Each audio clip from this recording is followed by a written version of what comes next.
Hi everyone, Sam from TAP here today. It's time we go back again and look at side stabilizers and side stabilizer mounts. This is an area within the bow hunting world that there are still a lot of questions about. A lot of people don't have experience using side stabilizers. There are many people that question the reasons for putting a side stabilizer in place. So I'll talk about our products in relation to how they should be set up, and then also discuss the pros of using side stabilizers, what you can expect to get from them, and keeping in mind that this is geared primarily towards the bow hunter and getting more bow hunters to accept the concept of the improved performance that comes along with using a side stabilizer. So what we have here in front of us is the Athens Tap Edition Ridge 34. This is the bow that I shoot for 3D currently, and it is likely what I will use in the woods this year as well for hunting. Phenomenal shooting bow, extremely smooth, fast, up to its IBO rating. So I certainly would recommend that you take a look at those on our website. They're only available through us. The Tap Edition is. We are also a full dealer for other bows that Athens sells. TitaniumArcheryProducts.com is where you can see all those items. You'll see here as well the titanium cable guard that we include with the Tap Edition. This is a titanium bar. We use the Saunders Hyperglide slide, and we see improved performance in terms of speed, and we also see a smoother draw cycle. And the titanium string stop is something you can buy separately, of course, if you'd like.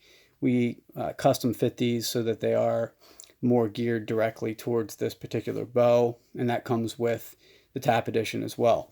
But the point of this video, of course, is to get into side stabilizers. So first of all, let's look at our side stabilizer mount. This is one that is already tightened down on the quick disconnect portion, and it is tightened as well here at the riser bracket portion. But I will put it on and show you how it can be adjusted and give you some tips on what it is you're looking to get, or you should be looking to get from it when you have it set up. We have the option of either titanium button head screws that you can see here, or black oxide screw. It is less expensive to purchase the black oxide screw version. So let's start with where you would mount this on the riser of the bow. You have several options with the way our mount is designed. Now you'll see it has a channel cut into this portion here. In nearly all scenarios, you will be putting that over top of the bushing that is installed in the bow. You could do that on the front of the bow or the back. In some cases, bows don't have the rear-facing mount holes like they do here. You have two options on the Ridge 34. It's a really nice feature to offer to give you flexibility in how you want this set up. My view on this, though, is that the lower the better in terms of how you have your side stabilizer mounted. So with two options here, for me, the default is to go to this lower one. You can also adjust the mount so that it is attached right here. And that would be necessary if you don't have the rear-facing holes. If you do, I strongly advise that you go with those. There really isn't a good reason, in my view, to utilize the front if you have these. So I'll show you how I set mine up and then tell you what it is I'm looking to get from this and what it is you could be trying to get from your setup. So you can hand tighten this in to start. And again, you're putting the channel portion in against that bushing. So you can tighten the screw in there and then get your Allen wrench out. It's a lot easier to do it this way, given that you have a small amount of area to work with, and it, depending on the size of the Allen wrench you're using, you may not be able to actually rotate that. So you get that in there tight enough that it'll almost hold, and then I'll get the Allen wrench and put that in place. But let me show you first what it is you're looking to accomplish here as far as where on that riser bracket you have the screw position. You can see there's a little bit of horizontal adjustment that you could make. So you can swing that out a bit further away from the bow if you'd like. I find that about center position is pretty ideal. It gives me what I'm looking for. This feature is there just to give people that little bit of flexibility. It's another, it's another plus in people's minds when a product offers a certain degree of adjustment range. So I'll go ahead and we'll tighten this down. Like I said, at about the middle position on that bracket. That's what I like here. And of course, as you are, I'm sure, and I am too, I'm particular about how things line up. So what I'll do is I'll look at that, make sure it's level on the bow, on the riser of the bow, maybe adjust it out just a little further if I don't want it quite there where it actually locked down, because as you turn a screw, of course, it can rotate things a little and can move the horizontal position. So at that place, it is very nicely level. It's not required that that be level. I've seen people cant that down, this portion be canted down somewhat. In the end, being tight is what's key here. And whatever position you ultimately end up with, it's to get the angle and the location of the stabilizer where you want it. So really that's what it comes down to. And you'll see, you can probably already notice that this is something that is subjective and requires time. It requires adjustment. Ultimately, it requires you to shoot the bow a good bit and find out what it is that works well for you. So once that's tightened down nicely, that will hold really well.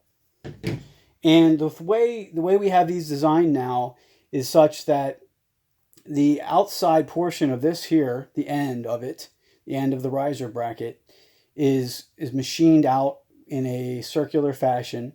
A small depression is created on the end of that, and that allows this piece to then be pushed into that area, that depression, a little bit as you're tightening this down, giving you long-term hold. And that's something we wanted to achieve from the very beginning, so that was one of the modifications that was made. And the same thing is done on the end of this piece, the middle module section that has our logo engraved into it. So that also has that area, that little depression, which allows this piece to push up into that. So once you get all that tightened down nicely and it's locked in place how you want, it really does hold very well. So now our mount comes with a QD pin. This is the same QD pin that you would find on the front QD that we sell. And this is built right in, so there's no need to get an additional quick disconnect. You already have that. And you can see how I have my bar weighted here. It's weighted up with 6 ounces of weight. And that is pretty ideal for this setup. You could run more. A lot of people do on their side stabilizer. So along with looking at the mount and looking at the setup and then trying to determine the amount of weight is the question that comes up frequently of what length stabilizer is really best for a side stabilizer. And that is another one of those subjective areas that is not easily answered, but there are general rules that we can provide. So now I put that pin in and I'm just hand tightening. You can see I'm just hand tightening this down, not overly tightening it. If it's done like that, that will stay in place nicely. And of course, it will pop out pretty easily as well. Very, very simple to do. Just make sure it's hand tightened in and you will be set. So what I have here is a 10-inch Element X, and I'm running on the front a 12-inch hybrid, but I also run the quick disconnect on the front. So ultimately with the quick disconnect and with the weights, my hybrid comes in at about 13 7/8 inches total length, including all these components. That is, of course, then just about almost 4 inches above what the side stabilizer length is. I usually suggest that people look at about 2 inches shorter from front to side, but it is dependent ultimately on how long that front stabilizer is. So if I were going to go 2 inches shorter, in this case, it would be a 12-inch stabilizer on the side. And I want to keep this set up so that I don't extend too much further back, really. That's about as far back behind the front the lower cam, rather, that I want this to extend. So there are issues with, potentially getting in your way as this comes back. If that's too far back, you are going to experience issues. You can see too, of course, that I have it canted to the side and that I have it angled down pretty steeply. So what are we trying to accomplish here? Why is it set up like that? In my case, I'm looking to give the most controlled, and this is what everyone really should be looking for, the most controlled through the shot process. So it's nice when the bow holds really steadily in your hand. And obviously with the front stabilizer on there, it reacts a little different than it is right now. But getting it all set up so it holds nice before you draw is a pleasing thing. But it's not the goal in adding a side stabilizer. The end goal, of course, is supreme accuracy, the best possible accuracy, especially at longer ranges that you could accomplish. So that is the end goal, but there are various smaller goals that take you to that end place. And one of those is offsetting weight on the bow to some extent. So the weight of your sight will cause the bow in some cases to want to do this, cant to the right. You can counteract that depending on how you have your side stabilizer adjusted and the angle that you have it placed. The downward angle, the lower it is in relation to that lower cam, I find gives the best, most anchoring type of response to the bow. So if you watch high-speed video, and we do that, and we're going to be doing a lot more now that we have some new camera equipment in here, really high speed. But if you watch the bow, the amount of jump or recoil that it has, it is more controlled, measurably more controlled with a side stabilizer in place. So you're looking to be able to give that ultimate control of the bow. And some people will say, well, it's strictly for balance, it's strictly for offsetting the sight or the quiver that you might have on there. No, it's not strictly for those things. It provides benefit in that area, but in the end, it's making your bow more accurate. It's making your bow more forgiving.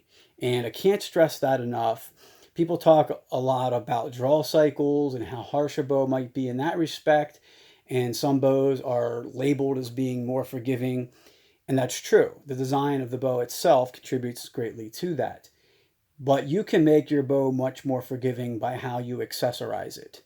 And that is a great point to stress, in that with bow prices, going up, and these bows are reasonably priced. They're $7.99 retail. Our tap edition is $824.99 retail because of the added accessories. But even at that reasonable price, that is reasonable. That is subjective itself, is what is reasonable. Even at that price, some people are going to say, well, I'm not going to buy a new bow this year. Instead, if they're not going to buy a new bow, why don't they focus on the accessories that can ultimately drive the bow they currently shoot to a much higher level? So we stress that if you don't have the funds, look at how you can make your current bow the best it can be. And side stabilization is a big part of that. There's resistance out there with people.